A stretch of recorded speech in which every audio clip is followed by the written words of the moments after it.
Frog marriage and divorce एक अनोखी प्रथा। बारिश के लिए होती है मेंढक और मेंढकी की शादी, मगर इनका तलाक क्यों कराया जाता है। नमस्कार, आपका स्वागत है और मैं हूं आपके साथ रितिका नारायण। जब भी बारिश का मौसम आता है तो हर जगह के लोगों की मांग होती है कि बारिश हो जाए। फिर जब लंबे समय तक बारिश नहीं होती, इसके लिए किसान और ग्रामीण भारत के लोग कई अलग अलग तरीकों से बारिश करवाने के लिए टोटके करते हैं। कई जगह पर यज्ञ करवाए जाते हैं तो कई जगहों पर मेंढक की शादी करवाई जाती है। जी हाँ, भारत के कई इलाकों में बारिश हैवी रेन करवाने के लिए इस परंपरा का पालन किया जाता है और दो मेंढकों की शादी करवाकर उम्मीद की जाती है कि जल्द बारिश हो जाएगी। लेकिन क्या आप जानते हैं कि कई जगह मेंढक की शादी करवाने के बाद तलाक भी कराया जाता है। जी हां, आप सही सुन रहे हैं। शायद आपने ये बात तो सुनी होगी कि मेंढकों की शादी करवाने से बारिश हो जाती है, लेकिन क्या आपने ये सुना है कि कई जगह पर उनका तलाक भी करवाया जाता है। कई जगह पर ऐसा माना जाता है कि मेंढक की शादी करवाने से बारिश होती है और तलाक करवाने से बारिश बंद हो जाती है। ऐसे में जानते हैं कि दो मेंढकों की शादी और उनकी तलाक की क्या कहानी है और किन कारणों की वजह से मेंढक की शादी की परंपरा है।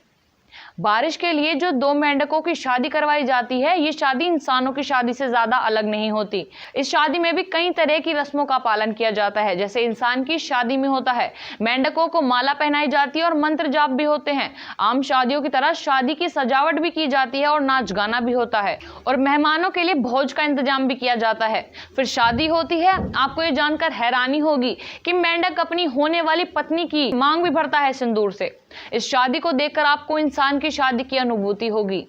परंपराओं के अनुसार एक बार शादी होने के बाद उन जोड़ों को नदी या तालाब में छोड़ दिया जाता है। इसके बाद इस शादी को पूरा माना जाता है।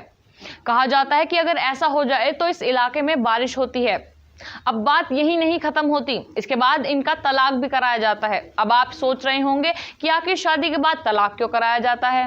दरअसल शादी के बाद तलाक की भी परंपरा होती है। मान्यताओं के हिसाब से होता है क्या कि मेंढक की शादी करवाने के बाद बारिश हो जाती है, तो जब मेंढक जुदा होते हैं यानी उनका तलाक होता है तो बारिश रुक भी जाती है। यानी परंपरा कि जब मेंढक की शादी के उलट तलाक होता है, बारिश रुक जाती है। दरअसल जब किसी इलाके में ज्यादा बारिश होती है तो उनका तलाक करवा दिया जाता है। शादी के बारे में तो आपने समझ ही लिया है। अब आपको बताते हैं कि मेंढक के बीच तलाक कैसे होता है। मेंढकों के तलाक के लिए पहले दो मेंढक को पकड़ा जाता है और एक रिवाज के बाद उन्हें अलग अलग छोड़ दिया जाता है। इस तरह उनका तलाक होता है और दोनों अलग अलग हो जाते हैं। कहा जाता है कि ऐसा करने से बारिश बंद हो जाएगी। आपकी इस पर क्या राय है और आप इसे कितना सच मानते हैं, हमें कमेंट्स में जरूर बताइएगा।